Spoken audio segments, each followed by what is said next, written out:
আম্মা, ওইটুকু মেয়ের উপর বিয়ের প্রথম দিনেই কি এত দায়িত্ব উঠিয়ে দেওয়া ঠিক হচ্ছে? এখানে ঠিক বেঠিকের কিছু নেই মেজো বৌমা, এই দায়িত্বগুলো তার। আজ না হোক কাল তাকে নিতেই হবে, তাই আজ থেকে চর্চা শুরু করো, উত্তম। তার জন্য সহজ হবে, আর তুমি তাকে আহ্লাদ না দিয়ে দক্ষ হতে সাহায্য করলে বেশি ভালো হবে। আমি তাকে কোনো আহ্লাদ দিচ্ছি না, শুধু তার বয়স বিবেচনা করে দায়িত্ব দিতে চাইছি আম্মা। নির্জনা বেগম চোখ তুলে তাকায়, কঠিন দৃষ্টিতে চেয়ে বলে, বয়স বিবেচনা না করে তার স্থান বিবেচনা করো মেজো বৌমা। সে এই বাড়ির বড় বউ, এক সন্তানের মা, তার দায়িত্ব অনেক অনেক বেশি তোমাদের থেকে। সেই দীর্ঘ বাকবিতণ্ডা থেকে রূপকথা নীরবে শিক্ষা নেয়। জীবনের গণ্ডি মাপে যেখানে স্বামী সন্তান আর সংসার ব্যতীত আর কোনো কিছু জায়গা নেই, নেই সদ্য যৌবনে পা দেওয়া নারী মন, বয়স আর স্বপ্নের কোনো মূল্য। সারাদিনের ব্যস্ততা সামলে রাত 10টা নাগাদ তপবন বাড়ি ফিরল। অফিসারে গুরুত্বপূর্ণ কাজের কারণে বাগেরহাট থেকে তড়িঘড়ি করে ফিরতে হয়েছে। লিভিং রুম পেরিয়ে যেতে নিলে নির্জনা বেগম ডেকে উঠলেন তাকে। তপবন, আমার কাছে এসে একটু বসো। তপবন পা ঘুরিয়ে মায়ের সামনে সোফায় গিয়ে বসে। নির্জনা বেগম জবাকে বললেন, তোর বড় ভাবিকে বল তপবনের জন্য এক গ্লাস পানি আনতে। দরকার নেই আম্মা, আমি উপরে গিয়ে খেয়ে নেব। আপনি বলুন কি বলবেন। তানশানকে পড়াতে বসাতে হবে। তপবনের ব্যস্ত কণ্ঠ। ছেলের পড়াশোনায় বেশ ভালো গ্যাপ পড়ছে। আজ পড়াতে না বসলে ছেলে আগ্রহ হারিয়ে ফেলবে। বড় ভাবিজান তো আফার ঘরে, আমি বরং আইনা দেই ভাবিজান রে। জবা চঞ্চল কণ্ঠে বলতে নির্জনা বেগম গরম চোখে তাকায়, তার পানে শাসিয়ে বলে, তোকে যেটা বলেছি তুই সেটা কর। জবা হড়বড়িয়ে ছুটল রোজের ঘরে। রূপকথা কিয়ৎকল বাদ পানি হাতে বসার ঘরে আসলো। তপবন পানি নিল না, ইশারায় টি টেবিলে রাখতে বলল। রূপকথা জবার পিছু পিছু ফিরে যেতে নিলে নির্জনা বেগম গম্ভীর গলায় বললেন, তপবন কখন বাড়ি ফেরে? বের হয় এই সময়গুলো মাথায় রাখবে বড় বৌমা। সারাদিন কাজ করে ফিরে এক গ্লাস পানি চাওয়ার জন্য যেন তোমায় অন্য এলাকা থেকে ডেকে আনতে না হয়। রূপকথা নির্বাক শুধু মাথা নেড়ে ইশারায় জানায়। তপবনের মধ্যে বিতৃষ্ণা ছেয়ে গেল। রূপকথা যেতে সে মায়ের উদ্দেশ্যে বলল, এগুলো কি বারবারই নয় আম্মা? আমি অসল নই যে এক গ্লাস পানির জন্য কাউকে নিজের কর্ম থেকে ডেকে আনতে হবে। এগুলো কোনো বাড়াবাড়ি নয় তপবন। সে ছোট, এগুলো এখন থেকেই এভাবে হাতে কলমে বুঝিয়ে শুনিয়ে তাকে গড়ে নিতে হবে, নয়তো একটা সময় গিয়ে সে তোমার সংসারের হাল ধরতে হিমশিম খাবে। পরপরই বলল, তোমায় যে কারণে ডেকেছিলাম, এরোজের সাথে কথা হয়েছে কি? হয়েছে। দেশে আসার কথা কিছু বলেছে? বলেনি, কিন্তু আমি বলেছি। ওর ইন্টারভিউশন শুরু হয়েছে সপ্তাহখানেক আগে, লম্বা ছুটি। বলেছি দেশে এসে ঘুরে যেতে, নাইল তানশানের জন্য হলে একবার ঘুরে আসতে। নির্জনা বেগম হাতের কুশিকাঠা রেখে চোখ তুলে তাকায়, চোখে মুখে উচ্ছ্বাস আগ্রহে শুধায়, কি বললো, আসবে? তপবন নাবোধক মাথা নাড়ল। নির্জনা বেগমের সকল আগ্রহ উদ্বেগ মিলিয়ে গেল হতাশার আড়ালে। আকাঙ্ক্ষা ভরা চাহনিতে চেয়ে রইল। বলে, আমার ছেলেটা এমন কেন হয়ে গেল তপবন? একটা উচ্ছৃঙ্খল উদাসীন এরোজকে আমি কখনো কল্পনা করিনি। এত বছরে ওর মাঝে একটুও পরিবর্তন দেখা গেল না।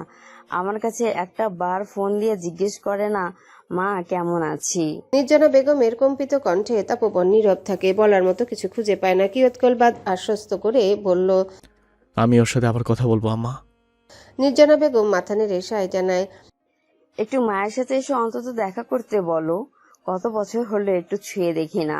তপবন সম্মতি জানিয়ে দ্রুত উপরে যায়। ব্যস্ততার সাথে কোনো রকম পরিবর্তন করে ছেলের ঘরে ঢুকলো। ঢুকতে ঢুকতে জবাবে হাঁক ছেড়ে বলল, খাবার ছেলের ঘরে পাঠাতে।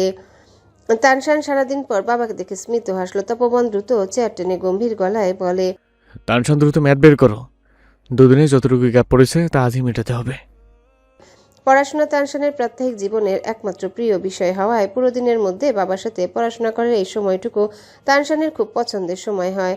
সে আগ্রহে বই বের করে পড়ায় মনোযোগী হয়। এটা উচ্চ মাধ্যমিকের ম্যাথ। তার বর্তমান একাডেমিকের বই সব কয়েকবার শেষ করায় বাবা এখন তাকে উপর ক্লাসের ম্যাথ করাচ্ছে। নতুন কিছু শেখার তালে থাকায় তার পড়াশোনায় কখনো একঘেয়েমি আসে না, বরং প্রতিটা দিন নতুন অনুভূতি আর জ্ঞানের মধ্যে দিয়ে যায়। মা বিহীন একাকী জীবনে পড়াশোনার দারুণ এক সঙ্গী তানশানের। তপবনের ছেলেকে পড়াতে পড়াতেই খাবার খেয়ে নেয়, আর সাথে সাথে ছেলেটাকেও খাইয়ে দেয়। শীতের রাত, বাবা ছেলে গভীর রাত পর্যন্ত পড়াশোনা করে আড়মোড়া ভেঙে চেয়ার ছেড়ে উঠে দাঁড়ায়। তানশান ক্লান্ত হয়ে বিছানায় ধপ করে শুয়ে পড়ল। বদ্ধ নেত্রে আবদার করে বলে, পাপা কম্পিউটার প্লিজ। তপবন ছেলের ক্লান্ত স্বরে মৃদু হেসে কমফোর্টার গায়ে জড়িয়ে দিল। তানশানের পুনশ্চ বলল, লাইট নিভিয়ে চলে যাও পাপা। তপবন নীরবে ভ্যাপোরাইজার মশার রিপ্লেন্ট লাগিয়ে দিয়ে লাইট নিভিয়ে দিল। লাইট নিভে যেতে তানশান ফেলল হুশরে বলল, পাপা দরজা চিপায়। ছেলের কথা মতো তপবন দরজাও চাপিয়ে দিল। তানশান ঘুমে আচ্ছন্ন হতে যাবে তন্মধ্যে কমফোর্টারের আড়ালে শক্তপোক্ত দুটো হাত তাকে জড়িয়ে নিল। তানশান তড়াক করে মাথা তুলে তাকায় বাবার মুখ বানে। কৌতূহলী গলায় শুধায়, তুমি এখানে কেন? পাপা তোমার সাথে একটু ঘুমাতে পারি না? তপবন মৃদু হেসে শুধায়। তানশান নিরুদ্বেগ মাথা নেড়ে বলল, পায়ো। বলেই সে শুয়ে পড়ে বাবার বুক ঘেঁষে। তপবন ছেলেকে বুকে জড়িয়ে মাথায় হাত বুলাতে বুলাতে বলল, ক্লান্ত বেশি লাগছে? বেশি পড়ে ফেলেছি পাপা? No it's okay. আমার ম্যাথ করতে ক্লান্ত লাগে না, কিন্তু আজ একটু ঘুম বেশি পাচ্ছে। ঠিক আছে ঘুমাও, পাপা মাথায় হাত বুলিয়ে দিচ্ছি। তপবন দেখল তানশানের মাঝে অভ্যাসের কিছু পরিবর্তন ঘটেছে। এই যেমন ঘুমের অভ্যাস একটা পরিপাটি শৃঙ্খলার মধ্যে চলে এসেছে, অথচ সে আগে সে মেসি এলোমেলো তানশানে জড়িয়ে ধরে ঘুমানোকে মিস করছে। সে আক্ষেপ করে বলল, আমার টেনশন বড় হয়ে গেছে তাই না? এখন আর পাপার গায়ে হাতটা তুলে ঘুমায় না। আগে তো বেড নয়, পাপার বুক ছিল টেনশনে ঘুমানোর জায়গা। বাবার আক্ষেপ ভরা কণ্ঠে তানশান স্মিত হাসল। বয়সের তারতম্যে এখন অনেক কাজে তার ইতস্ততা অনুভব হয়। সে আজ নিজের এই পরিবর্তনকে খানিক উপেক্ষা করতে চাইল। ঠিক আগের মতো বাবাকে চার হাত পায়ে জড়িয়ে ধরে ঘুমানোর চেষ্টা করলো। তপবনের বক্ষস্থল শীতল হয় সেই আলিঙ্গনে। কাটা কাটা চুলের ভাঁজে চুমু দিয়ে স্নেহের কণ্ঠে বলে, ঘুমাও, কাল সকালে না হয় বাড়িতে নামাজ পড়ো, মসজিদে যাওয়ার প্রয়োজন নেই। নো আমি যাব। আচ্ছা যাবে। তপবন উষ্ণ নিঃশ্বাস ফেলে সিলিংয়ের দিকে স্থির দৃষ্টি রাখে। এক হাতে অনবরত ছেলের চুলগুলো ছুঁয়ে যাচ্ছে। জীবন সবসময় আমাদের মনের মতো গতিতে চলে না, তার জীবনও চলছে না গতকালকের ওই অস্বস্তি ভরা অনুভূতি থেকে বাঁচতে আর মেয়েটির স্বস্তি নিশ্চিত করতে আজ এখনো ঘুমানো। তার জন্যই বোধহয় গতকাল মেয়েটি সারা রাত ঘুমায়নি। সে জানে না এমন অস্বস্তিকর পরিবেশে কিভাবে সামনের দিনগুলো চলবে। রাত এক ভয়ঙ্কর প্রহর রূপকথা জীবনে। সে পছন্দ করে না রাতের এই ঘুটঘুটে অন্ধকার, কারণ তার জীবনে এই অন্ধকার রজনীতেই শক্তপোক্ত সঙ্গী হওয়ার মতো শক্তিশালী কেউ নেই। তাই সে চারিদিকে ওৎপেতে থাকা পশুদের ভিড়ে রূপকথার রাত কাটাতো ভীষণ ভয়ার্ত অনুভূতির সাথে। যেই ভয়ার্থ অনুভূতি থেকে বাঁচার এবং নিশ্চিন্তে রাত্রি যাপনের একমাত্র মাধ্যম হতো মায়ের কোল। ওই কোলটুকু রূপকথার ভাগ্যে যতক্ষণ স্থায়ী ছিল ততক্ষণ ভয় কখনোই ছুঁতেই পারেনি তাকে। অথচ আজ ভয়ে কুঁকড়ে আছে রূপকথা। খোলা বারান্দার দরজাটুকু পর্যন্ত লাগানোর সাহস পাচ্ছে না, এমনকি তাকাতেই পারছে না অন্ধকারের দিকে। মা বোধহয় এই সুরক্ষিত জীবন দেওয়ার জন্যই তাকে বিয়ে দিয়েছে। মা কি জানে তার রূপকথাকে নিরাপদ জীবন দিতে গিয়ে সে কেমন একাকী দুনিয়ায় ছুঁড়ে ফেলে দিয়েছে। এখানে তার ভয়গুলোকে দূর করার জন্য কোনো শক্তপোক্ত আশ্রয় নেই, কারোর ভ্রুক্ষেপই নেই। ছোট্ট মেয়েটার কোনো সমস্যা হচ্ছে কিনা এটা দেখার। একাকী এই ঘরের এক কিনারায় সোফায় দুই হাঁটু আঁকড়ে সেটে বসে থাকা রূপকথা টলটলে নেত্রে নিজের ভয়কে সামলাল দিচ্ছে। মনে মনে সান্ত্বনা দেয়, এই তো আরেকটু, তারপরেই রাতের অন্ধকার কেটে যাবে, তার ভয়ও দূর হয়ে যাবে। স্বামী নামক মানুষটা নাকি তাকে সব বিপদ আপদ ভয় থেকে রক্ষা করবে, আগলে রাখবে। মায়ের ভাবনাকে ভুল হতে দেখে রূপকথার ঠোঁট ভেঙে আসলো। ঘুমে চোখ বুজে আসলেও চোখ বন্ধ করার সাহস পায় না। সে ঝিমাতে থাকে ওই সোফার এক কিনারায় বসে, গায়ে শুধুমাত্র একটা শাল। ভয়ে ঘেমে ওঠা শরীরের কাছে প্রকৃতির শীতলতা নিচুকি প্রহসন। রাত গভীর হতেই থাকে। বহু সময় বাদ খট করে শব্দ হলো রূপকথার ঘরে। ঝিমিয়ে রূপকথা চার হাত পায়ে লাফিয়ে উঠল। শব্দের উৎস খুঁজতে গেলে কেউ বিকট শব্দে হাঁচি দিতে দিতে তার ঘরের দরজা খুলে ঘরে ঢুকলো। রূপকথা সেভাবে জমে রইল সোফায়। পরিচিত মুখ দেখে বক্ষস্থলে খানিক স্বস্তি ছড়িয়ে গেল। টিস্যুতে মুখ গুজে লাগাতার হাঁচি দিতে দিতে লাল হয়ে যাওয়া নাক চোখ মুছতে মুছতে তপবন ঘরময় দৃষ্টি ফেলে ভরকে যায়। পুরো ঘরময় আলোয় জলজল করছে। তার দৃষ্টি আকর্ষণ করে ঘরের এক কিনারায় সোফায় গুটিয়ে বসে থাকা ভয়ার্ত মুখটি। সে অপ্রস্তুত শুধায়, কি হলো, তুমি এত রাতে এখানে বসে আছো কেন? রূপকথা টলটলে নেত্র তুলে বাঁকা চোখে তাকায়। মিনমিনে স্বরে বলে, ঘুমোতে পারছিলাম না তাই বসে আছি। কেন, কোনো সমস্যা হয়েছে? তপবন বেডসাইড মিনি কাবার থেকে নিজের অ্যালার্জির ওষুধ বের করতে করতে শুধায়। এই অ্যালার্জির কারণে তার বেহাল দশা হয়ে যায় প্রায়শই। ঘুমাতে গেলে হাঁচি কাশি সর্দির অনাকাঙ্ক্ষিত আবির্ভাব ভীষণ বিরক্তকর। রূপকথা জড়তায় ভুগল কিয়ৎকাল, অতঃপর সাহস করে বলল, আমি একা ঘুমোতে পারি না। ও তপবন ওষুধ খেয়ে পড়ল। এরপর আর টু শব্দটি হলো না কক্ষ জুড়ে। তপবন ওষুধ খেয়ে বের হয়ে যায় ঘর থেকে।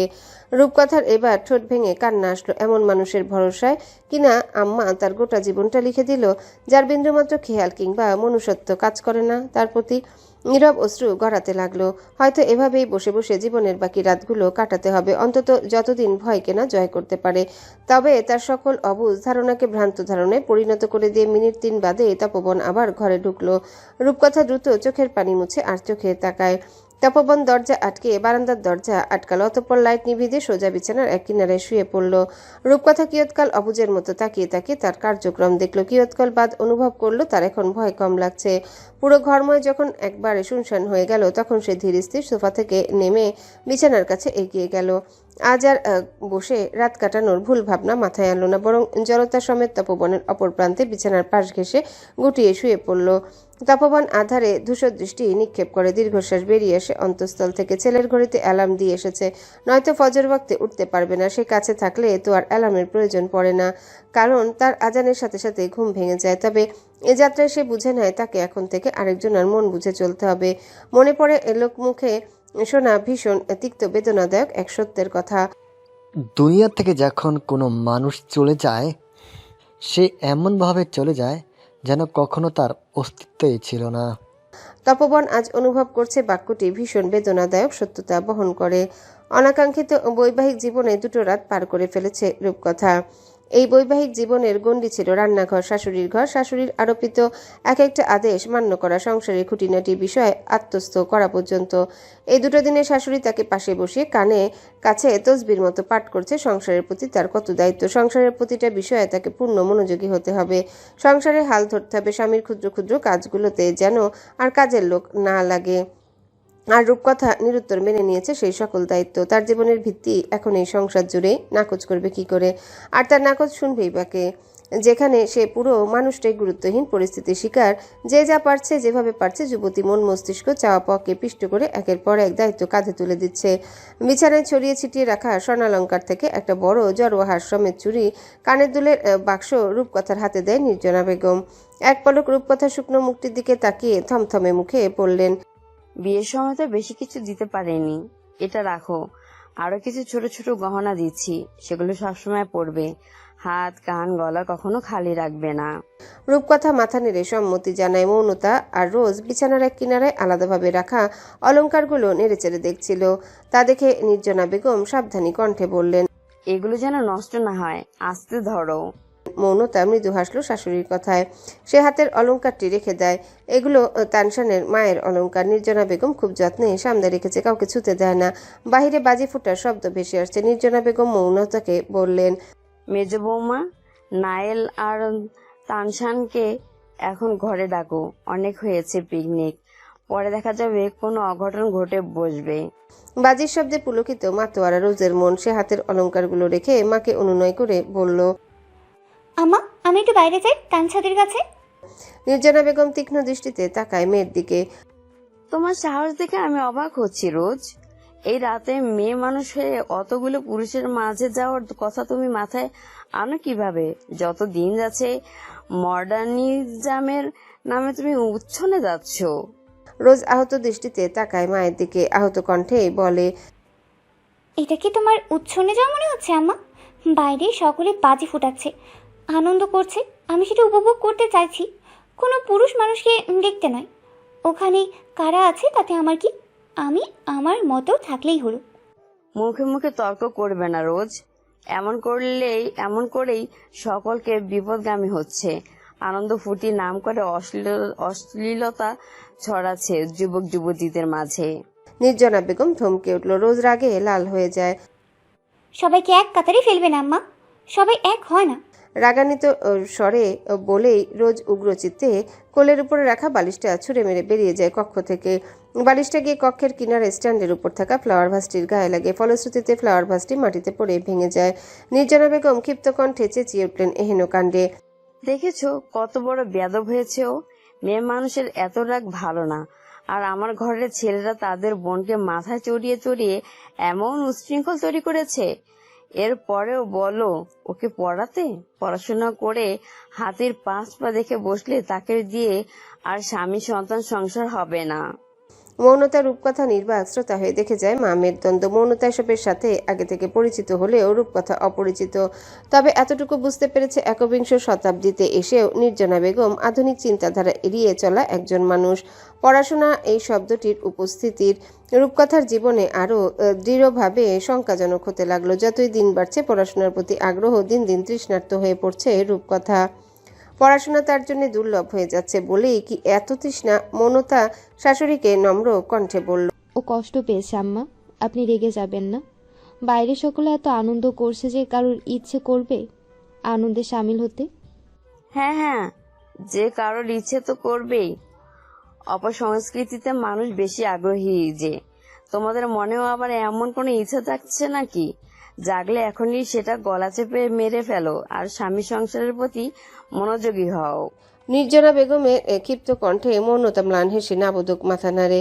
এই বাড়িতে পা দেওয়ার সাথে সাথে সে যুবতী মনের কিছু চাওয়া পাওয়া মেরে ফেলে। তবে অন্তরালে স্বামী নামক মানুষটিকে নিয়ে বেশ স্বপ্ন গড়েছিল, যেগুলো দিন শেষে কেমন অপূর্ণতার খাতায় লিপিবদ্ধ। বিয়ে মানেই কি শুধু স্বামী স্ত্রীর চাহিদা, প্রয়োজন আর দায়িত্ব পূরণ? স্বামীর ভালোবাসা কেন দৈহিক সম্পর্ক পর্যন্তই সীমাবদ্ধ?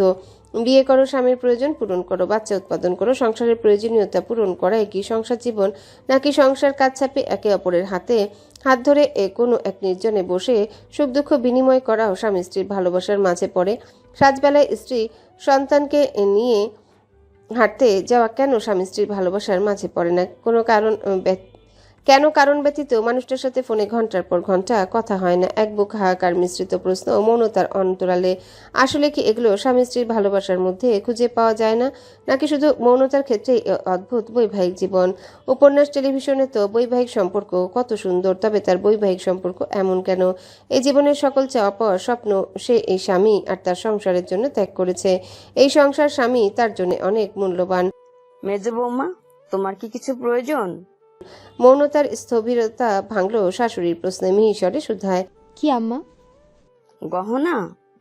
মৌনতা মাথা নেড়ে বলল, না আম্মা, আমার যথেষ্ট রয়েছে। কিছু লাগলে আপনাকে বলবো। সব সময় তো এমন বলো, কিন্তু কখনো তো কিছু চাও না। তোমার নিজের ব্যাপারে অনেক উদাসীনতা মেজে বউ। কোনো কিছু নিয়ে তোমার মাঝে কোনো চাহিদা দেখা যায় না। এত চাহিদা দিয়ে কি হবে আম্মা? দেখার মানুষে যদি না থাকে? মৌনতা ম্লান কণ্ঠে বলল। রূপকথা চোখ তুলে তাকায় হঠাৎ করে মৌনতার মলিন হয়ে যাওয়া মুখটার দিকে। এসেছে থেকে মানুষটাকে প্রাণোচ্ছল চঞ্চল বড় বোনের মতো পাশে পেয়েছে। বাহ্যিক দৃষ্টিতে একজন সুখী মানুষ মনে হয়েছে, তবে কি তারও দুঃখ রয়েছে? কিন্তু কেন? নির্জনা বেগমের হাত থেমে যায় মৌনতার কথায়। গম্ভীর গলায় সে বলল, দেখার মানুষকে নিজের গড়ে নিতে হয় বৌমা, কিন্তু তোমার মধ্যে সেই বাসনাটাই দেখা যায় না। দেখার হলে এইসব প্রাণহীন অলংকার, কৃত্রিম সাজগোজের প্রয়োজন পড়ে না আম্মা। জীবন্ত মানুষটাই তার কাছে শ্রেষ্ঠ হয়। মৌনতা মৃদু হেসে বলল, এসব কাব্যিক কথা বইয়ের পাতাতেই মানায় বৌমা, বাস্তবে নয়। নির্জনা বেগমের দৃঢ় কণ্ঠ। সেই বইয়ের পাতাও তো কেউ না কেউ লিখেছে আম্মা। একেবারে কি নিরর্থক এই কথাগুলো? না, নিরর্থক নয়, কিন্তু তোমার জন্য নিরর্থক।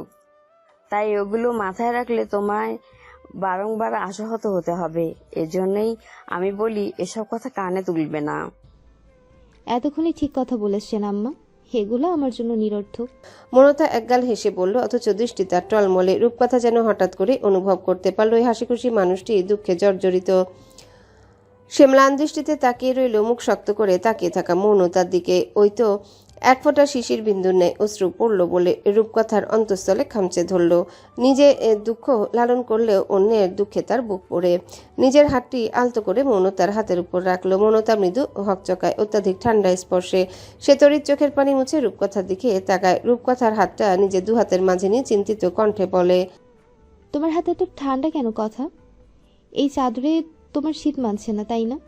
আমার সাথে এসো, আমার অনেক সোয়েটার আছে যা আমি একদিনও পরিনি, সেখান থেকে আপাতত একটা পরো। পরপরই শাশুড়ির উদ্দেশ্যে বলল, আম্মা, রূপকথার অনেক কিছু কেনাকাটার প্রয়োজন।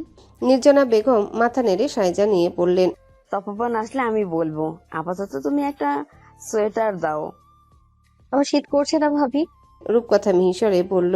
মৌনতা বিরোধিতা করে বলল, বললেই হলো।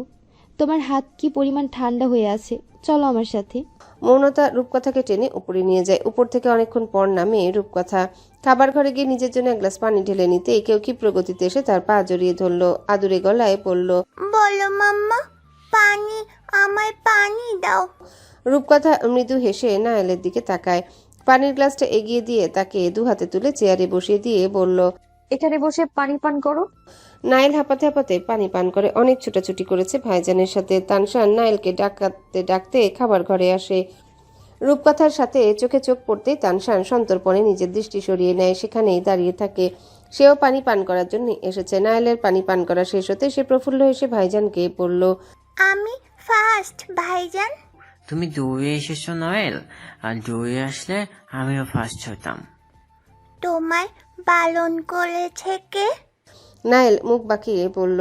তানশান কপাল কুচকে তাকায় তার দিকে। কথা ছিল দৌড় দেওয়া যাবে না, কিন্তু বোন তার মস্ত বড় চিটার কুচকানো মুখটির সম্মুখে সরবকেও এক গ্লাস পানি ধরতে তানশান চোখ তুলে তাকায় রূপকথার দিকে। রূপকথা পানিটা এগিয়ে দিয়ে বলল, নাও।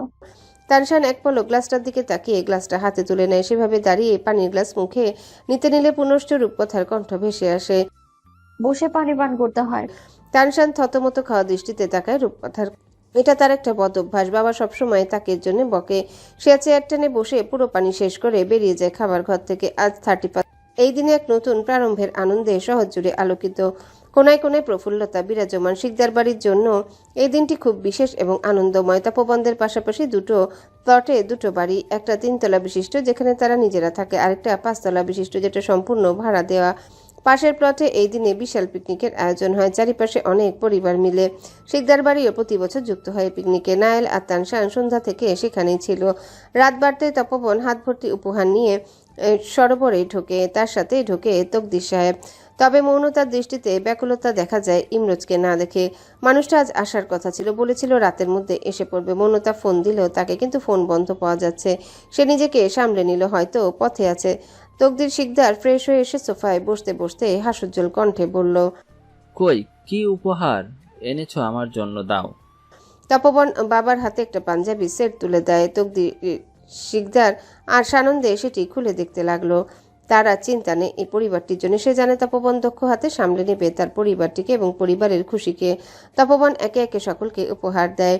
নায়েলের খুশির অন্ত নেই। নতুন জামা, জুতা আর চকলেট দেখে তানশান বাবার আনা ব্যাগটা দেখে মৃদু হাসলো। তার ব্যাগ ছিঁড়ে গিয়েছিল, বাবার মনে আছে। ব্যাগের সাথে মিনিসোয়ের কিছু কিউট কিউট চাবি রিং আর একটা পানির বোতল রয়েছে। মায়ের জন্য, মৌনতার জন্য আর মাজেদার জন্য শাড়ি এনেছে। রোজ আর জবাকে দিয়েছে 3 পিস। রোজ সেটা মলিন মুখে নিল। মায়ের সাথে ঝগড়া করে তার মন খারাপ হয়ে গিয়েছে। তপবন মৃদু হেসে বোনকে আগলে নেয় নিজের সাথে। নম্র কণ্ঠে শুধায়, মন খারাপ কেন রোজ? কিছু না ভাইজান। রোজ মুখ ফুলিয়ে বলল, রোজ দেখছি খুব মন খারাপ। এখন এই মন খারাপ কীভাবে দূর করব? দেখো তো এগুলো কেমন লাগছে। তপবন একটা ছোট্ট প্যাকেট এগিয়ে দেয় রোজের দিকে। রোজ অনাগ্রহে সেটা খুললো, তবে তার চোখ বৃহৎ আকারে ধারণ করলো। ব্যাগ ভর্তি আতশবাজি দেখে সে বড় বড় চোখ করে তাকায় ভাইয়ের দিকে। তপবন বোনের প্রতিক্রিয়া দেখে হেসে ফেললো। তারা দিয়ে বলল, চলো সাথে যাই। নায়েল, তানশান, আব্বু চলো বাজি ফুটাবো। নায়েল আর তানশান হইচই করে উঠল আনন্দে। তবে সবাইকে উপহার দিল, রূপকথাকে কোনো উপহার দেয়নি তপবন। বিষয়টা দৃষ্টি নিবদ্ধ হয় মৌনতা এবং নির্জনা বেগমের। সকলের মাঝে মেয়েটি এক কিনারে চুপটি করে বসেছিল পুরোটা সময়। রাত 11টা পর্যন্ত আনন্দ হই হুল্লোড় করে কাটালো সকলের।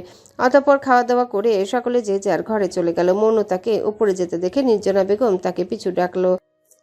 মেজ বৌমা, একটু কথা শুনে যাও। মৌনতা গিয়ে শাশুড়ির পাশে বসে নির্জনা বেগম হাতের কুশি কাটা রেখে মেয়েটার শুকনো মুখের দিকে দৃষ্টিপাত করে শুধায়, শুনেছি আজ নাকি ইমরোজ আসবে, কখন আসবে? গতকাল বলেছিল আসতে, আজ রাত হবে আম্মা। এখন ফোন বন্ধ বলছে, কোনো খোঁজ খবর জানি না। গতকাল? আজ আর কথা হয়নি? নির্জনা বেগমের ললাটে মৃদু ভাঁজের দেখা মিলে। মৌনতার চোখে মুখে উদাসীনতা ছেয়ে গেল। উদাসীন কণ্ঠে বলল, না, রোজ তো কথা হয় না আম্মা। আপনার ছেলে খুব ব্যস্ত থাকে তো, হুটহাট ফোন দিলে বিরক্ত হয়। নির্জনা বেগম অতল ভাবনায় তলিয়ে গেলেন। নতমস্তকে আবারও কুশি কাটা হাতে তুলে নিতে নিতে বললে, স্বামীর সংসারের প্রতি যত্নবান হও মেজো বৌমা। ইমরোজের খুশি মতো চলার চেষ্টা করো। ও যেমন চায় নিজেকে সবসময় তেমন করে সাজাও। আশা করি আর ভেঙে বলতে হবে না। আজ আসছে, নিজেকে এমন ভাবে গুছিয়ে রেখো যেন ও খুশি হয় আর ঘরের প্রতি ওর টান বাড়ে। স্বামীকে ধরে রাখা শেখো। মনতার হ্যাংলা পাতলা অবয়ব ফের মলিন হয়ে পড়ল শাশুড়ির কথায়। সে মলিন মুখে বলল, স্বামী কি ধরে রাখার জিনিস আম্মা? চলজন্ত একটা মানুষকে কি করে ধরে রাখি? নির্জনা বেগম শক্ত দৃষ্টিতে তাকায়, দৃঢ় কণ্ঠে বলে, স্বামী ধরে রাখারই জিনিস বৌমা।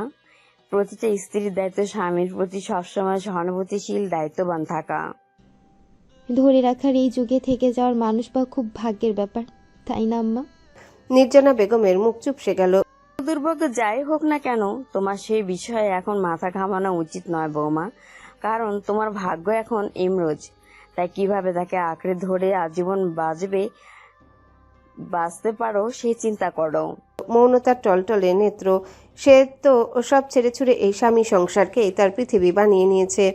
এই পৃথিবী যদি ওলটপালট হয়ে যায় তবে তার বাঁচার কোনো উপায় থাকবে না। এই সংসার জুড়ে যে তার গভীর খুঁটি বাঁধা, এই খুঁটি যদি ইমরোজ উপড়ে ফেলে তবে সে আর তার নায়েল নিঃশেষ হয়ে যাবে। ছেলের ঘর থেকে নিজের ঘরে এসে তপবন দরজা আটকে পুরো ঘরে চোখ বুলায়। ঘরে ফিরে তার প্রতিদিনের কাজ হলো নিজের ঘরটা গুছিয়ে নেওয়া। তবে আজ আর তার প্রয়োজন হলো না। ঘর আগে থেকেই গোছানো, লন্ড্রি বাস্কেটের পোশাকগুলো ভাঁজ করে সোফায় রাখা। সে সেগুলোকে কাবার্ডে ঢুকিয়ে রাখতে রূপকথা বারান্দা থেকে ঘরে ঢুকলো। তপবন তাকে দেখে বলে, তুমি তোমার জামা কাপড় কোথায় রেখেছো? রাখা তো জায়গা দেখছি না। তুমি বরং এখানে রাখো, তোমার কাপড় চোপড় পরে না হয় কোনো ব্যবস্থা করা যাবে। নিজের জামা কাপড়গুলো সরিয়ে সরিয়ে রেখে বলল তপবন। 2 পাল্লার কাবার্ড, যেখানে একটাতে এখনো পূর্বার কাপড় চোপড় তার বাবা ছেলে সামলে রেখেছে, আরেকটা তার। রূপকথা নতশির সায় জানায় আর বারবার আর চোখে তাকায় তপবনের দিকে। মৌনতা ভাবি বলেছেন তপবন ভাইজানকে বললে সে পড়াশোনার ব্যবস্থা করে দেবে। সে বলার জন্য উসখুস করছে। এতক্ষণের তৈরি করা কথাগুলো কেমন ওলটপালট হয়ে গেল লোকটাকে দেখে। লোকটার মুখটা যেমন রকচটা, ভেতরটাও কি তেমন? মনে তো হয় না। কিছু বলবে?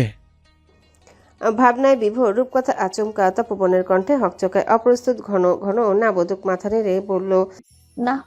বলেই বোকা বনে গেল রূপকথা। সে তো কিছু বলতে চায়। তপবন আবার নিজের কাজে মগ্ন হয়। পাঞ্জাবি খুলে ফতুয়া পরে সে সেন্টার টেবিলের সামনে দাঁড়িয়ে ময়েশ্চারাইজার লাগাতে লাগলো। শীতের দিনে চামড়া টান টান করে, এটা বেশ বিরক্তিকর। রূপকথা গুটি গুটি পায় তার পেছনে গিয়ে দাঁড়ালো। মিনমিনে কণ্ঠে বলল, কিছু বলার ছিল। সেটাই তো জিজ্ঞাসা করছিলাম, তুমি তো না বললে। রূপকথা নিজের বোকামি হজম করে নিল। সে মনে সাহস জোগায়, হয়তো মুখের উপর না শুনবে এখন, তবুও মনে শান্তি, বড় শান্তি। একবার বলে মনকে না হয় মাটি চাপা দিয়ে রাখবে। সে লম্বা শ্বাস নিয়ে নরম কণ্ঠে বলল, আমি পড়াশোনা করতে চাই। চাইলে করবে? নিজের কথা বলে রূপকথা মাথা নিচু করে নিয়েছিল, কিন্তু সাথে সাথে ভেসে আসা পুরুষালী ভারী নম্র কণ্ঠটিতে সে আশ্চর্য হয়ে গেল। তড়াক চকচকে দৃষ্টিতে তাকায় নিজ কর্মে মগ্ন তপবনের দিকে। তবে উদ্গ্রীব হয়ে আর কিছু বলার সাহস করে ওঠে না। সম্মতি দিয়েছে, এতটুকুই তার জন্য অনেক। সে বিছানা করতে করতে আর চোখে পর্যবেক্ষণ করতে লাগলো তপবনকে। তপবন যেন আরো কিছু এই বিষয়ে বলতে এতটুকুই তার মনে। তপবন নিজের কাজ সেরে টেবিলের উপরে রাখা বিশাল প্যাকেটটি নিয়ে রূপকথার কাছে এসে দাঁড়ায়। রূপকথা চোখ তুলে তাকাতেই তপবন হাতের প্যাকেটটি তার হাতে তুলে দিল। নম্র কণ্ঠে বলল, আজ বছরের শেষ দিন। আমাদের বাড়িতে এই দিনে সকলকে কিছু না কিছু উপহার দিতে হয়, কিন্তু তোমার বিষয় তো আমি জানি না, তাই কি দেব ভেবে পাচ্ছি না। তখন মনে হলো এই মতে তোমার জন্য এর থেকে বেটার কোনো গিফট হতে পারে না। হ্যাপি নিউ ইয়ার। বছরের শুরু থেকে শেষ পর্যন্ত প্রত্যেকটা দিন তোমার ভালো কাটুক, অনেক বড় হও, অনেক কিছু অর্জন করো। বলেই তপবন সরে যায়। নিজের কাজ সেরে বিছানায় পিঠ এলিয়ে দেয়। রূপকথা তখনও ফ্যালফ্যাল করে তাকিয়ে আছে ভারী প্যাকেটটার দিকে। প্যাকেটে অনেকগুলো বই, ফাঁক দিয়ে দেখা যাচ্ছে গোটা গোটা অক্ষরে দ্বাদশ শ্রেণী লেখা। অনাকাঙ্ক্ষিত প্রাপ্তিতে তার অক্ষিদয় ভিজে উঠল। ভেবেছিল এ যাত্রায় হয়তো আর পড়াশোনা করতে পারবে না। জীবনে এত বড় বিদঘুটে পরিবর্তনের মাঝে সামান্য এক সুখের কাছে রূপকথার সকল দুঃখরা ফিকে পড়ল। সে বইগুলোর গায়ে হাত বুলিয়ে টেবিলে রেখে দেয়। লাইট নিভিয়ে নীরবে বিছানার এক কিনারায় শুয়ে পড়ল। তবুও খুশি উত্তেজনায় ঘুম ধরা দিল না। সে পাশ ফিরে তাকায় তার দিকে পিট করে ঘুমিয়ে থাকা তপবনের দিকে। মিনমিনি কণ্ঠে শুধায়, আমি কোন পর্যন্ত পড়াশোনা করতে পারবো? তপবন সদ্যই চোখ বুজেছিল। রূপকথার প্রশ্নে বদ্ধ নেত্রেই বলল, যেই পর্যন্ত তুমি চাও। আমি কি ডাক্তার হতে পারবো? চাইলে অবশ্যই পাবে। আমি ডাক্তার হতে চাই। হতে চাইলে হবে।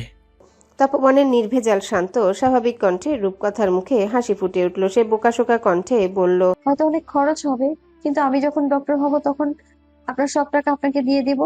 এতক্ষণ অনড় থাকলেও রূপকথার বুঝদার কণ্ঠে অবুঝ কথায় তপবনের ঠোঁটের কোণে মুচকি হাসি ফুটে উঠল। সে রূপকথার দিকে কাত ফেলল। অন্ধকারে অস্পষ্ট মুখটির দিকে তাকিয়ে নম্র কণ্ঠে বলল, আমি ইনকাম করি তো আমার স্ত্রী সন্তানের জন্য, তাদের পড়াশোনা সব কিছু ব্যয় বহন করার জন্য। আমার যতটুকু যা ইনকাম সেটা তোমার আর তানশানের। তাই সব বিষয়ে মাথা না ঘামিয়ে পড়াশোনায় মনোযোগ দাও। দিন শেষে দুদিন আমাকে একটা ভালো ফলাফল দিও, তাতেই আমি সন্তুষ্ট। আর একটা কথা, চেষ্টা করো খুলনা মেডিকেলে চান্স নেওয়ার, তাহলে আমার একটু সুবিধা হবে আর কি। নয়তো দূরে কোথাও চান্স পেলে আমার সাথে আমার বিশাল একটা দ্বন্দ্ব বেঁধে যাবে। বলেই তপবন কপালে হাত দিয়ে সোজা হয়ে ঘুমায়। আর রূপকথা অন্ধকারে নির্নিমেষ তাকিয়ে রইল কপালে হাত দিয়ে শুয়ে থাকা মানুষটার দিকে। লোকটা কতটা সহজভাবে সম্পর্কটাকে তুলে ধরল। তার তো একটুও বিরক্ত আসছে না লোকটার প্রতি, বরং মনে সাহস তৈরি হচ্ছে তার পাশে তার সাথে একটা শক্ত দায়িত্ববান ঢাল রয়েছে এই ভেবে, যে কিনা তার জীবনের সকল কাঠিন্যতা দূর করে দেবে। কপালে হাত দিয়ে তপবন অতল ভাবনায় তলিয়ে গেল। জীবনে পরিবার এবং সম্পর্কগুলো নিয়ে ধাক্কা খেতে খেতে সে এখন দক্ষ জটিল সম্পর্কগুলোকে সহজ করতে। তাই তো জীবনে দুইজন মানুষের ক্ষেত্রে স্ত্রী শব্দটি ব্যবহার করতেও দ্বিধাবোধ হলো না। সে তো সজ্ঞানে বিয়ে করেছে, তবে কি প্রয়োজন সম্পর্কটাকে জটিল করার? তার দায়িত্ব সে পালন করে যাবে। সর্ব অবস্থায় স্ত্রীর মান সম্মান ভালো থাকা সুনিশ্চিত করে যাবে। কখনো কোনো বাধার সম্মুখীন হতে দেবে না। ঘড়ির কাঁটা রাত 1:15 পেরিয়ে গেল। মৌনতা তখনও অপেক্ষা করছে ইমরোজের। মানুষটা তো বলেছিল রাত হবে, আর কত, ফোনটাও যে বন্ধ। শাশুড়ির কথা কখনো ফেলে না মৌনতা। শাশুড়ির কথা মতোই নিজেকে সাজাতে চায় ইমরোজের পছন্দ মতো। অথচ ইমরোজকে খুশি করার তাগিদে তাকে জড়াতে হবে এমন পোশাক যা শরীরে জড়ালেও মনের গভীরতাকে বিষিয়ে তোলে। অতি ক্ষুদ্র প্রলুব্ধকর সেই পোশাককে চোখ পড়লেই তার ভেতরে জন্ম নেয় বিতৃষ্ণা। কিন্তু স্বামীর মুখে হাসি ফোটানোর একমাত্র উপায় যে এটাই। দ্বন্দ্বে ছিন্ন ভিন্ন মৌনতা নিজের মনকে কোনোভাবেই মানাতে পারে না, কারণ তার কাছে রূপের প্রকৃত আকর্ষণ মানে লাল টুকটুকে শাড়ি, সাথে অনাড়ম্বর আনুষাঙ্গিক কিছু ছোট অলংকার আর খোপায় গুজে রাখা সাদা গাজরা। সে পারল না নিজেকে ইমরোজের পছন্দসই সাজাতে। সে সাজলো তার নিজের পছন্দসই। একটা লাল টুকটুকে সুতির শাড়ি, কিছু অলংকার আর একটা কৃত্রিম গাজরা। চোখে কাজল টানলো, ঠোঁট লালচে রঙের রঞ্জক পদার্থ, অল্প স্বল্প কিছু সাজসজ্জা যা ঘরকুনো বধূটির সৌন্দর্য তত্তর করে বাড়িয়ে দিল। মৌনতা যখন নিজেকে সাজাতে ব্যস্ত, ঠিক তখনই আলিশান বাড়িটির নিস্তব্ধতা ভেঙে কলিং বেলের আওয়াজ ক্ষিপ্ততার সাথে ঝনঝনিয়ে উঠল। সহসা মৌনতার বদনে উচ্ছ্বাস বয়ে গেল। ইমরোজ এসেছে নিশ্চয়। সে ছুটে বের হয় ঘর থেকে। ছোটার তালে পায়ে হালকা ব্যথা অনুভব হলো, তা উপেক্ষা করলো। অসুখ বিসুখ সাময়িক, এই স্বামী সুখের কাছে বাধা হতে পারে না। সে ছুটতে ছুটতে সে সদর দরজার সামনে এসে থামে। উচ্ছ্বসিত বদনের দরজা খুলতেই তার খুশি মিলিয়ে গেল। আচমকা বিস্ময়ে ছুঁয়ে গেল সম্মুখের অনাকাঙ্ক্ষিত মুখটি দেখে। দৃষ্টি আটকে যায় শিকারী দুটো সুচালো ধূসর নয়নে। সে অস্ফুট স্বরে বলে ওঠে, ছোট ভাইজান আপনি? সদ্য নামানো আখিদ্বয় একদম নিরুদ্বেগ অনুভূতিহীন। এরোজ লম্বা লম্বা কদমে তাকে পাশ কাটিয়ে যেতে যেতে গমগমে সুরে বলে, জবাকে দিয়ে ব্যাগগুলো উপরে পাঠিয়ে দেবেন। যন্ত্রণাদের থেকে সর্বদা পালাতে থাকা অন্তঃস্থল বারবার যন্ত্রণাদের কাছে এসে মুখ থুবড়ে পড়ে। লম্বা লম্বা কদমের সাথে ধূসর নেত্রদ্বয় ক্রমে লালচে বর্ণ ধারণ করছে। ঈষৎ প্রকম্পিত গুটিয়ে রাখা হস্তদ্বয় ভীষণ ব্যস্ততার সাথে কাঁপতে কাঁপতে সেই যন্ত্রণাদের সাথে লড়তে বিষাক্ত ধোঁয়ায় সান্নিধ্যে যায়। লম্বা লম্বা টানে একটা ফিল্টার শেষ করে ফেললো, কিন্তু আদৌ কি কৃত্রিম সঙ্গীরা অন্তঃস্থলের নিঃসঙ্গতা দূর করার ক্ষমতা রাখে? যেমন নিরন্তর প্রবাহিত নদীর জলে ধীরে ধীরে পলি জমে, তেমনি দৈনন্দিন জীবনের কাজের আড়ালে চাপা পড়ে থাকা অতৃপ্তিগুলো আজ যেন মাথা তুলে দাঁড়াতে চাইছে। নিজের ঘরে পা দিতে অসহনীয় যন্ত্রণায় ছটফট করে উঠল এরোজের অন্তঃস্থল। অথচ সে মুখ ফুটে উচ্চারণ করতে পারবে না এই যন্ত্রণার কারণ। নিশ্চিত সে জঘন্য রকমের অপরাধী, যার কারণে তাকে কঠিন থেকে কঠিন শাস্তি দেওয়া হচ্ছে। ধীর পায়ে ঘরে ঢুকতে নিঃশ্বাসের গতিবেগ বাড়তে লাগলো এরোজের। 5 বছর আগের পিছু ফেলে যাওয়া সেই যন্ত্রণাগুলো একটু একটু করে পুনরুজ্জীবিত হচ্ছিল তখন। সবকিছু পরিপাটি গুছিয়ে রাখা ঠিক আগের মতো, যেমনটা সে 5 বছর আগে রেখে গিয়েছিল। যন্ত্রণাদের আর প্রশ্রয় দেবে না করেও এরোজ নিজেকে দমাতে পারে না। সে তো অন্য কোনো দিকে মনস্থির করতেই পারল না। সোজা পা বাড়ায় নিজের কাবাটের দিকে। তালাবদ্ধ কাবারটি খুলতেই আধারে জমে থাকা ভ্যাপসা বাতাস হু হু করে বের হয়। গন্ধে মিশে থাকে কাঠের সোদা স্মৃতি আর ধুলোর ধূসর ইতিহাস। ভেজা শ্যাওলার আবেশে এক অচেনা স্যাঁতস্যাঁতে আভাস। এরোজ বন্ধ ড্রয়ারটি খুলতে এক অন্যরকম ঘ্রাণ নাসারন্ধে হুড়মুড়িয়ে প্রবেশ করে। এ গন্ধ কেবল গন্ধ নয়, যেন আটকে থাকা বহুদিনের কাহিনী, ভোলা ঋতুর নিঃশ্বাস আর পিছু ফেলে আসা সময়ের ক্লান্ত ঘ্রাণ। ড্রয়ারটি খুলতেই কত শত স্মৃতি, আবেগ, অনুভূতিরা ভেসে উঠল। এরোজ হাত বাড়িয়ে ছুঁয়ে দেয় ড্রয়ার ভর্তি হেয়ার অ্যাক্সেসরিজগুলোকে। ওষ্ঠকোণে বহু কষ্টে এক ঝলক হাসি ফুটে উঠল, করুণার হাসি। এগুলো আজ তার মতো যন্ত্রণাদায়ক স্মৃতি বইতে বইতে ক্লান্ত হয়ে গিয়েছে। ধুলোময় জংধরা ক্লক লিপগুলো এরোজ নিজের হাতের মুঠোয় নেয়। এক দৃষ্টিতে তাকিয়ে থাকে কিয়ৎকাল, তারপর সেগুলো ঘরে থাকা ডাস্টবিনে ছুঁড়ে ফেললো একে একে। পুরো ড্রয়ার খালি করে এরোজ মুক্ত নিঃশ্বাস ফেলে বিড়বিড় করে, তোরা আজ মুক্ত। আমার কাছে তোদের মুক্তি দেওয়ার ক্ষমতা আছে, কিন্তু আমার মুক্তি নেই যতদিন না মৃত্যু আসে। এরোজের কাছে ছোট ছোট জড়বস্তুগুলো জীবন্ত স্মৃতি হিসেবে মূল্যায়ন পায়, অথচ আজ তারা ভীষণ অবহেলায় সেই মূল্যায়নটুকু হারিয়ে ফেলল। ধূসর নেত্রদয় ক্রমশই লালচে আভায় ছেয়ে যেতে লাগলো। দমবন্ধ কর অনুভূতি থেকে বাঁচতেই তো এতদিন দূর দেশে পড়েছিল। ভেবেছিল অনুভূতিরা সময়ের আড়ালে চাপা পড়েছে, কিন্তু সে ভুল। অনুভূতিরা আজ প্রগাঢ়, সুদৃঢ়, শক্তিশালী, ঠিক প্রথম দিনের মতো। সময়ের তারতম্য, আফসোস, ক্লেশ যেন আরও বাড়ছে ক্ষিপ্র বেগে। এরোজ হাঁসফাঁস করে উঠল, দ্রুত হাতে আরেকটা সিগারেট ধরিয়ে তাতে একের পর এক গভীর টান দিতে লাগলো, উন্মত্ত হয়ে। অনুধাবন করে দেশের মাটিতে পা রাখা সবচেয়ে ভুল সিদ্ধান্ত। রান্নাঘরের এক কিনারে গুটিসুটি মেরে শক্ত হয়ে দাঁড়িয়ে থাকা জবা চোখ মুখ কুচকে রাগান্বিত দৃষ্টিতে তাকিয়ে আছে মৌনতার দিকে, যে কিনা ব্যস্ত হাতে গরুর মগজ ভুনা করছে। সে তিরিক্ষি মেজাজে বলল, গরুর মগজ না ভুনা কইরা আমার মগজটা ভুনা করেন ভাবিসান? ভালো মানুষের একটা সীমা আছে। এই শীতের রাইতে আপনি এই রান্না বান্না করতেছেন কেন? আবার আমারও খাড়া কইরা রাইয়া থইছেন। নিজকর্মে ব্যস্ত মৌনতা ঠোঁটে ঠোঁট চেপে রাগান্বিত স্বরে বলল, তুই এখানে দাঁড়িয়ে আছিস জবা?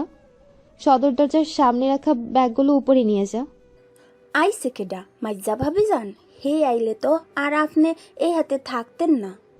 তোকে তখন যে বললাম ছোট ভাইজান এসেছে, তার ব্যাগগুলো উপরে দিয়ে আসতে, তা এতক্ষণ তোর কানে কথা ঢোকেনি? মৌনতা কোমরে হাত দিয়ে বলল, চোখে মুখে বিতৃষ্ণা। জবার চোখ এবার খুলে পড়ার উপক্রম। কলিজা কেঁপে উঠল শান্তির দিন শেষ হওয়ার শোকে। সে বড় বড় নেত্রে তাকিয়ে আশ্চর্য হয়ে বলল, হাসা কথা? আমি ভাবছিলাম আমি দুঃস্বপ্ন দেখতেছি। এমন ভয়ঙ্কর স্বপ্ন আমি পীড়াই দেখতাম। কিন্তু আপনি এগুলো কি কইতাছেন? আমার সুখ আপনার সহ্য হয় না, তাই না? আপনি মজা করতেছেন। আমিও প্রথমে বিশ্বাস করতে পারিনি, কিন্তু মানুষটার অভদ্রতায় বিশ্বাস করতে বাধ্য হয়েছি যে সে আসলেই এসেছে। একে তো 5 বছর পর পরিবারের কাছে এসেছে, তাও না বলে। উপরন্ত আমার দিকে এক পলক তাকায়নি, আর না জিজ্ঞেস করেছে ভাবি কেমন আছেন। একটা মানুষ এত অভদ্র কি করে হতে পারে? এমন আচরণ করে যেন পরিবার না শত্রু। এত বছর কোনো পরিবর্তন নেই। কেমন মানুষ? মৌনতার কণ্ঠে ভরপুর ক্ষোভ। তার কথা শেষ হতে না হতেই গমগমে এক স্বর প্রতিধ্বনিত হয় নিস্তব্ধ রজনীতে, জবা, আমার ব্যাগ এখনো আসেনি। জবার বুক ধরফর করে উঠল এরোজের গম্ভীর কণ্ঠে। সে হতবাক হয়ে যায় দীর্ঘ 5 বছর বাদে ছোট ভাইজানের এমন হুটহাট আগমনে। মৌনতা ডানে বামে মাথা নেড়ে তার কাণ্ড দেখে, মেজাজ নিয়ে বলল, এত নাটক করিস না জবা, খেপে যাচ্ছে কিন্তু। তাড়াতাড়ি ব্যাগগুলো নিয়ে উপরে যা, নয়তো কুরুক্ষেত্র বাঁধবেই রাতে। সবাই ঘুমাচ্ছে। জবা আর কাল বিলম্ব করলো না। গায়ে জড়িয়ে রাখা কম্বলটা ছুঁড়ে মেরে এক দৌড় লাগায়, যেতে যেতে আহাজারি করে, ওরে ভাবিজান, আপনার সাথে কোন জন্মের শত্রুতা ছিল একটু আগে কইতে পারতেন না? এখন যদি ধমকায় তখন? মৌনতা মুখ বিকৃত করে নেয়। 15 মিনিট যাবৎ বলে আসছে, অথচ ঘুমের ঘরে মেয়েটার মাথায় কাজ করছে না। সে চটজলদি রান্না শেষ করতে লাগলো। রাতের খাবার সব শেষ। মানুষটা বাড়ি ফিরেছে এত বছর পর। এসে যদি প্রথম বেলায় খাবার না পায়, বিষয়টা বড় ভাইয়ের বউ হিসেবে তার জন্য লজ্জাজনক।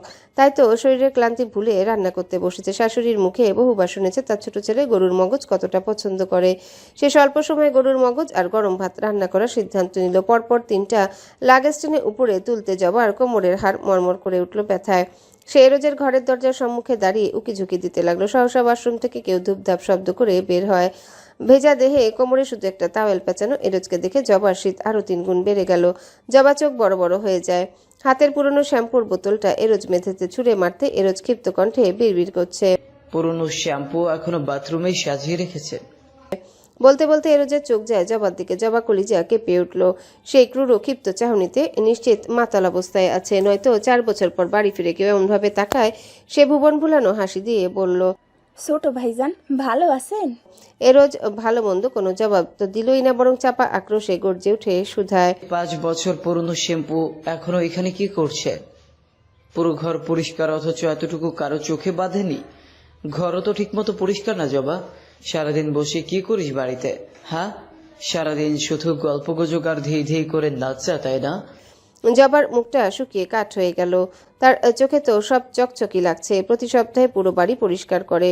সে বিতৃষ্ণা ভরা দৃষ্টিতে তাকে বড্ড সাহস জুগিয়ে বলল, আইসাই এমন ভাবে কেউ কথা কয় ভাইজান? এত বছর পর আইছেন, দুইটা ভালো মন্দ কথা কইবেন তা না? তুই আমায় এখন কথা বলা শেখাবি?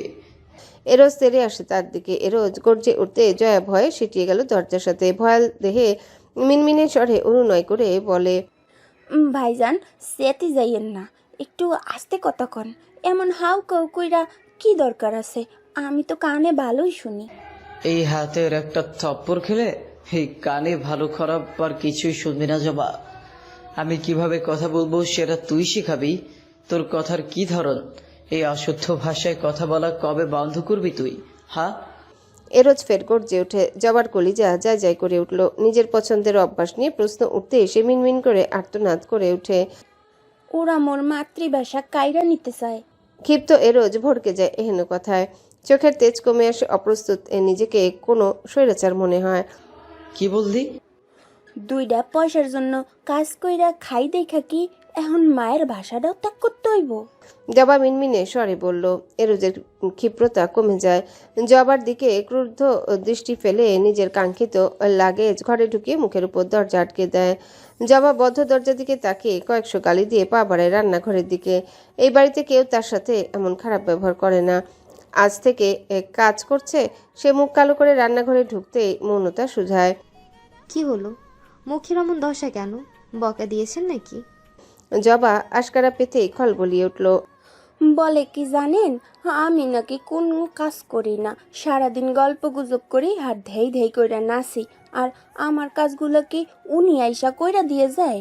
আজ তো একটা মাতাল, তার সিরা এত বছর পর বাড়ি ফিরা মানুষ দুইটা মিরা কথা কয়, উপহার দেয়, বিদেশি চকলেট দেয়, তা না? মৌনতা মিটিমিটি হেসে বলল, এ তো কোনো স্বাভাবিক মানুষ না জবা। উনি হলো ভাবনা ফেরত রোগী। তার থেকে স্বাভাবিক আচরণ আমি বিয়ের পরপরই ছেড়ে দিয়েছিলাম।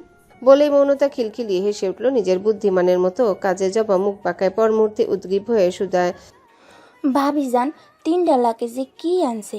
নিজের জামা কাপড় একটাতেই আনুক, আর বাকি 2টা আনছে মনে হয় কিছু। একেবারে খালি হাতে আইতেই পারে না। আমার জন্য যদি সোনো পাউডার কিংবা মেকআপ আনে তাহলে আপনি আপনার কাছে নিয়ে রাখবেন, বুঝছেন? আমি আপনার থেকে নিয়ে নেব। মৌনতা মিটিমিটি হেসে বলল, এত আশা করিস না জবা। ছোট ভাইজান আর মেয়েদের জিনিসপত্র দেখা যাবে ওই 2 ব্যাগ ভর্তি শুধু নেশা করার জিনিসপত্র। জবা গম্ভীর হয়ে বলল, অসম্ভব কিছু না ভাবি যান, আমার মনে হয় সে এখনো মাতাল। হতেই পারে, তবে মানুষটাকে এভাবে দেখলে খারাপ লাগে। আম্মা আব্বুজান বড় ভাইজান ভীষণ কষ্ট পায় তাকে এভাবে দেখলে। তুই যখন প্রথম এখানে এসেছিলি তখন এমন ছিল? জবা নাবোধক মাথা নেড়ে বলল, তখন ছিল চৌরাস্তার চেয়ারম্যান আর এখন হইছে মাতাল। চৌরাস্তার চেয়ারম্যান? মৌনতার অবুঝ কণ্ঠ। জবা বেশ সাগ্রহে তাকে বুঝিয়ে বলল, আরে তখন তারে একটু সময়ের জন্য বাড়ি খুঁজা পাওয়া যাইতো না, সারাদিন বাইরে থাকতো আর মাঝরাইতে ঘরে ফিরতো। এরপর আপনাকে বিয়ের কিছুদিন পর নেশায় আসক্ত হইয়া গেছে।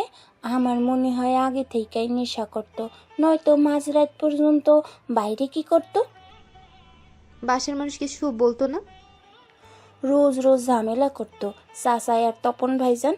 কিন্তু এই ষাঁড় গরু তো কারোর কথা শোনার মানুষ না, একসময় তিক্ত হইয়া গেছে সবাই। ক্ষুদ্র কথোপকথনের মাঝে মৌনতার রান্না শেষ হয়ে গেল। মৌনতা খাবার বেড়ে প্লেট হাতে তুলে নেয়। জবাকে বলল, এখন এটা গিয়ে উপরে দিয়ে এসেছে কতক্ষণ? খিদে পেয়েছে নিশ্চয়ই।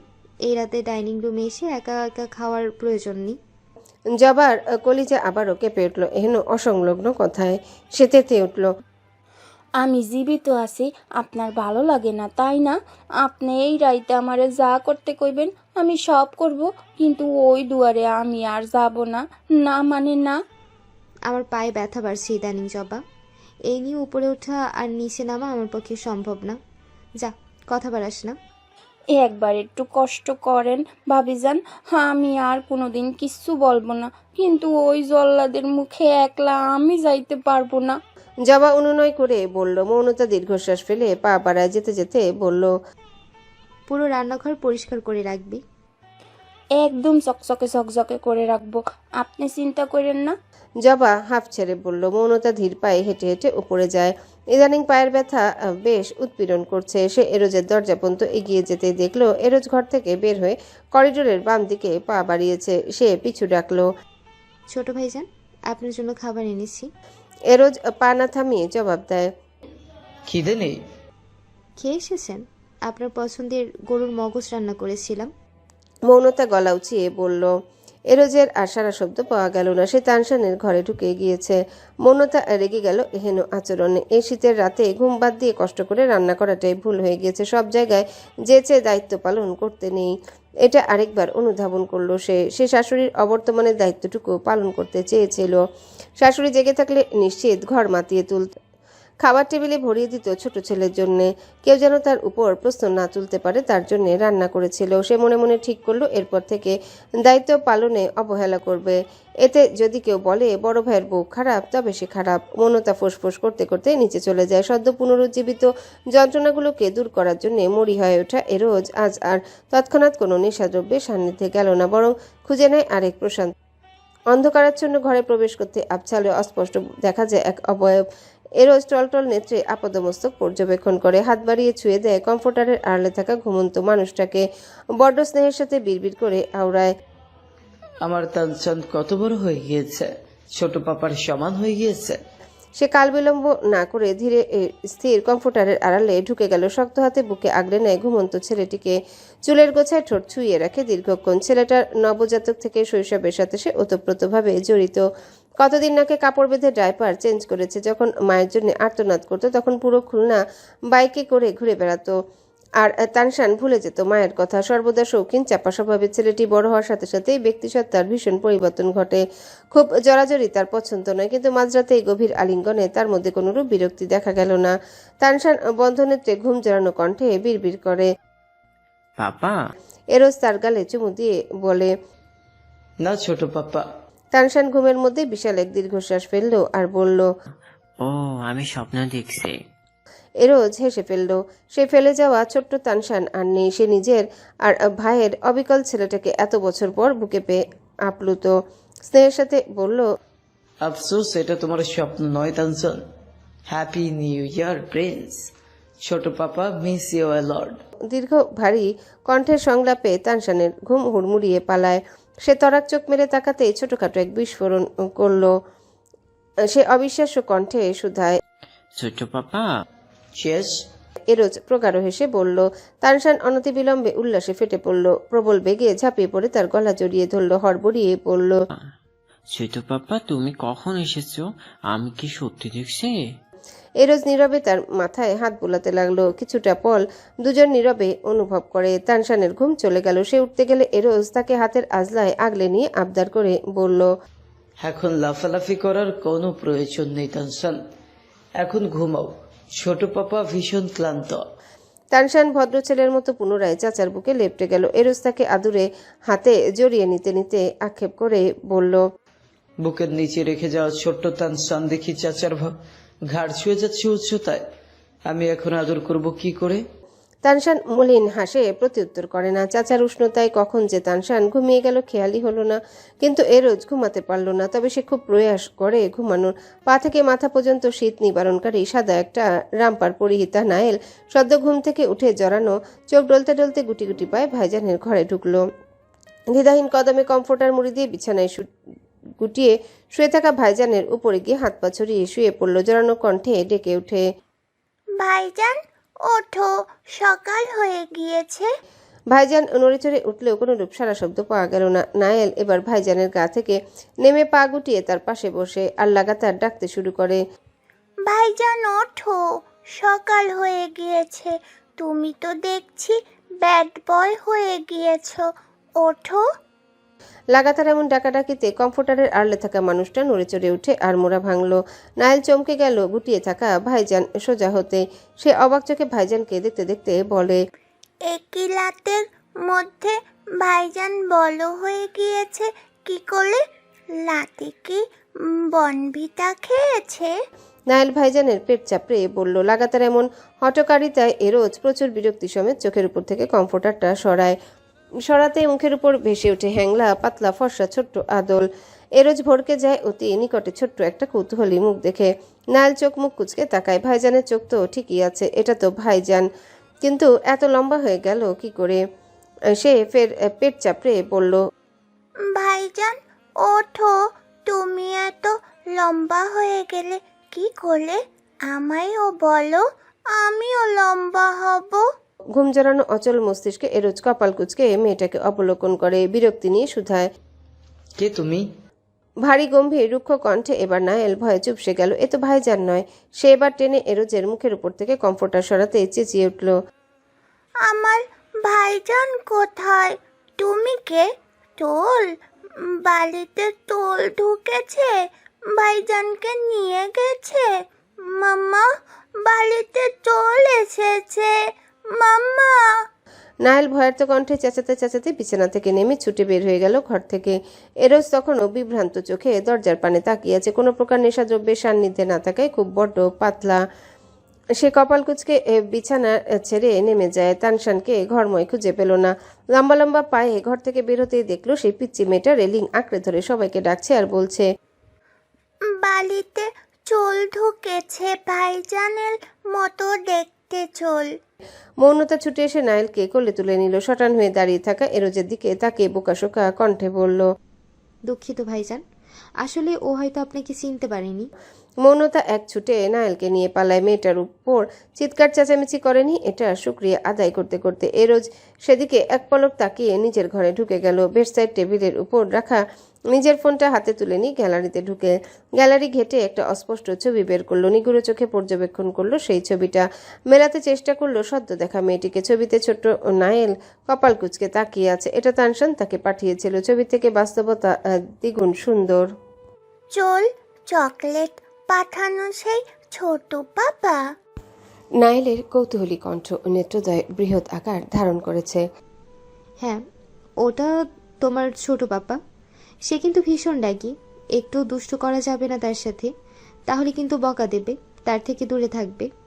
মৌনতা মেয়েকে মোজা পরাতে পরাতে বলল, তবে এহেন কথায় রোজ বেজায় রেগে গেল। বলবো, তুমি আমার ভাইজানের সম্পর্কে এরকম বলতে পারো না। নইলে কি ভয় পাচ্ছ কেন? তোমার ভাইজান আমার অবশ্য মেয়েটাকে চোখ দিয়ে ভস্য করে দিচ্ছিল, আর একটু দেরি হলেই দিত বকা। বলবো না তো কি করব? তোমার ভাই একটু ভালো ব্যবহার করতে পারে না? মৌনতার রাগী কণ্ঠে রোজ ফুসফুস করে ঘর থেকে বেরিয়ে যায়। ভাইজান এসেছে কিছুক্ষণ আগে, শুনেছে সে, এখনো দেখা হয়নি। মৌনতা মেয়েকে মোজা পরিয়ে টুপি বের করতে করতে বলল, তুমি এই সকালে উঠে বসে আছো কেন? আর একটু ঘুমাতে, মাত্র 6টা বাজে, বাইরে কি শীত। ঘুম তো নেই মাম্মা। নায়েল হাত নেড়ে বলল। মৌনতা দীর্ঘশ্বাস ফেলল। এখন থেকে পুরোটা দিন এই মেয়ের পেছনে তাকে আর জবাকে ছুটতে হবে। বেশ কষ্টসাধ্য তার জন্য। ঘরের কাজ সামলে মেয়ের পেছনে ছুটাছুটি করার জন্য শরীরে আগের মতো শক্তি আর পায় না। তাই যতক্ষণ ঘুমিয়ে থাকে ততক্ষণ তার জন্য একটু বিশ্রামের হয়। সে মেয়ের মুখে ময়শ্চারাইজার লাগিয়ে দিয়ে মাথায় টুপি পরাতে গেলে নায়েল তীব্র বেগে নাকচ করে ওঠে। নো টুপি মাম্মা। টুপি পরতে হয় মা, বাইরে খুব ঠান্ডা, তোমার গলা ব্যথা করবে, ঠান্ডা লেগে যাবে। নায়েল কেঁদে উঠল টুপি পরবে না বলে। মৌনতা নিরুপায় হয়ে মেয়ের কোমর সমান লম্বা চুলের বেনুনি খুলে দেয়। সহসা পুরো মাথাসহ পিঠ ছড়িয়ে গেল ঘন কালো চুলে। সে রেশমের ন্যায় চুলগুলো সুন্দর করে আঁচড়ে দিল। এখন একটু ঠান্ডা কম লাগবে। অতঃপর সিপার কাপে উষ্ণ গরম করে রাখা দুধ তার হাতে ধরিয়ে দিল। নায়েল স্ট্র মুখে দিয়ে দুলতে দুলতে বেরিয়ে গেল ঘর থেকে। মৌনতা ছুটল সকলের জন্য নাস্তা বানাতে। ঘরের একজনের এক এক রকম চাহিদা থাকায় তার সারাদিন রান্নার উপরেই থাকতে হয়। তানশানের বয়সের অন্যতম এক সেন্সিটিভ পর্যায়ে অবস্থান করছে। বয়সের এই টার্মটাতে পজিটিভিটি গ্রহণ করতেও সময় লাগে না। নেগেটিভিটি গ্রহণ করতেও সময় লাগে না। সে ভেবেছিল সে খুব সহজে নতুন একটা মানুষকে বাবার জীবনে গ্রহণ করে নিতে পারবে। তবে এটাও যে তার বয়সের একটা নড়বড়ে আচরণ, কারণ বিষয়টা সে যত সহজে গ্রহণ করতে চেয়েছিল বিষয়টা ঠিক ততটাই কঠিন। এই যে ক্ষুদ্রতম একটা ভ্রান্ত ধারণাও বাবার প্রতি তার দৃঢ় বিশ্বাসকে নড়বড়ে করে দেওয়ার সক্ষমতা রাখে। ঘটনাটা প্রাতকালের। বুঝর পর থেকে তানশানের মনে পড়ে না যে সে কখনো বাবার সাথে জামায়াতে গিয়ে নামাজ পড়া মিস দিয়েছে। চরম অসুস্থতায়ও বাবা ছেলে টলতে টলতে মসজিদে গিয়েছে। বাবা সবসময় বলে অসুস্থতা কখনো নামাজ বাদ দেওয়ার কারণ হতে পারে না, বরং অসুস্থতা থেকে বাঁচার জন্য হলেও আল্লাহর কাছে হাজির হতে হবে।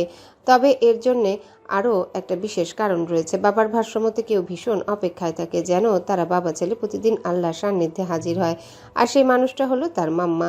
তাই তারা যতই অসুস্থ থাক না কেন যে কোনো মূল্যে মসজিদে গিয়ে নামাজ আদায় করে। তবে আজ সেই অভ্যাসের প্রথমবার ব্যতিক্রম ঘটেছে। সে আজ নামাজ পড়তে যেতে পারেনি, অ্যালার্মও শুনতে পায়নি, বাবাও ডাকতে আসেনি। মাম্মা নিশ্চয়ই অপেক্ষায় ছিল বাবার তার জন্যে। ভরাক্রান্ত ভঙ্গুর মন নিয়ে তানশান নুয়ে পড়ল। যখন ঘুম ভাঙল টলটলে নেত্রে বাবার কাছে ছুটে গেল, কিন্তু বাবার দরজা পর্যন্ত গিয়ে বন্ধ দরজার সামনে দাঁড়াতেই মাজেদা দাদু তাকে তড়িঘড়ি করে টেনে ধরে বলে, এখন যাইও না তানশান বাবা, নতুন নতুন বিয়া হয়েছে, একটু দেরি কইরা ঘুম ভাঙবে স্বাভাবিক। এহেন কথায় তানশান চোখ পিটপিট করে তাকায়, অপ্রস্তুত ও ভীষণ বিব্রত হয়। সকালের নিয়ম অনুযায়ী পুরো ঘর ঝাড়ু দিতে থাকা জবা চমকালো মাজেদার চাচির কথায়। ঝাড়ু হাতে জবা তেড়ে এসে চোখ শাসায়। তানশানের দিকে তাকিয়ে বিগলিত হেসে বলল। তানশান গেল না, বরং মাথা নুয়ে দ্রুত কদমে ফিরে যায় নিজের ঘরে। তানশান যেতেই জবা তেতে উঠল মাজেদা চাচির উপর। বুড়ি আক্কেল জ্ঞান সব গিয়েছে নাকি? ওইটুকুনো পোলার সামনে তুমি এই কথা কও কেমনে? কোন আক্কেলে? হ্যাঁ, ও কষ্ট পাইছে না? তানশান এমনি চুপচাপ মানুষ, ছোট ছোট কথা মাথায় গাইথা নাই। এখন যদি ওই নিয়া ও মন খারাপ করছে না, তোমার আমি দেইখা নিমু, তপন ভাইজানকে বইলা দিমু তুমি কি করছো। মাজেদা চাচি নিজের ভুল বুঝতে পেরে চুপসে গেলেন। বয়স্ক মহিলাটা বয়সের তারতম্যে ভীষণ সোজা সাপটা। কে কি ভাবলো কে কি বললো তাতে খুব একটা ভ্রুক্ষেপ করে না, কিন্তু তাই বলে অতটুকু ছেলের সামনে তা আবার এমন বিব্রতকর বিষয় নিয়ে ছি।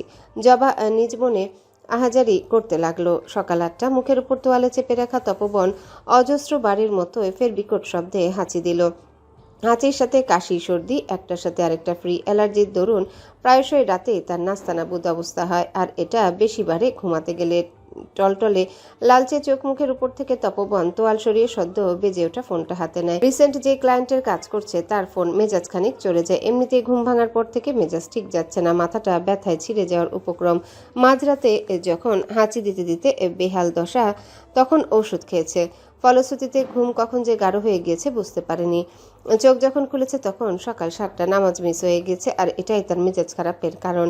সে নামাজ মিস দিলে পুরোটা দিন তার অদ্ভুত খারাপ কাটে। শুয়ে শুয়ে পুনরায় মুখে তোয়াল চেপে কানে ফোন ঠেকায়।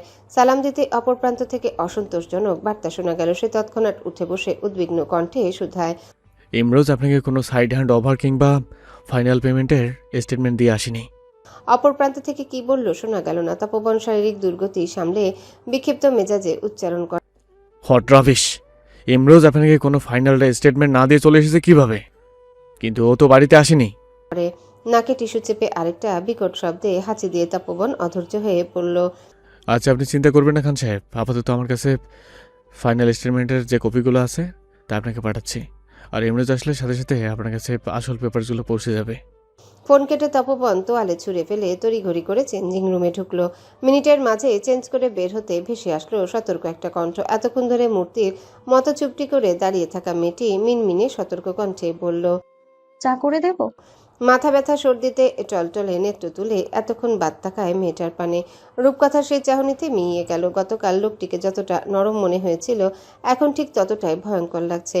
এই ছোট্ট কথাটুকু বড্ড সাহস করে বলেছে সে। কখনো পুরুষ মানুষের সান্নিধ্যে না থাকা কিছুটা ভীতি রয়েছে পুরুষ মানুষের উপর।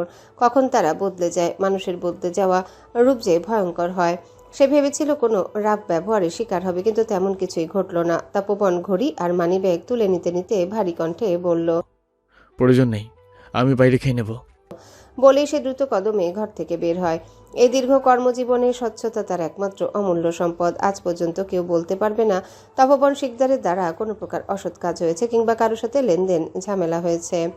কিন্তু এই ক্ষেত্রে প্রায়শই তাকে ঝামেলায় পড়তে হয় এই কাজগুলো অন্যের দ্বারা করালে।